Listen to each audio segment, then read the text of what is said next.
Hello guys, আজকে আমি ছোটো মাছ দিয়ে কুকুর ডোগা দিয়ে রান্না করতেছি।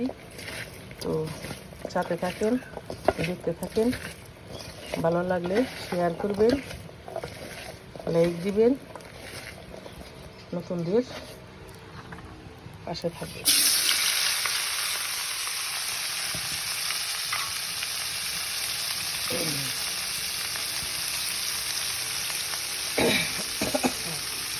দেখুন, গ্রামের মানুষ, আমি গ্রামে থাকি, তো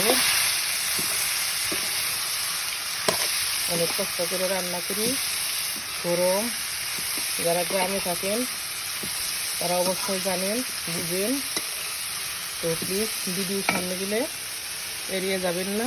প্লিজ সবাই শেয়ার করবেন, লাইক দিবেন, নতুনদের পাশে থাকবেন।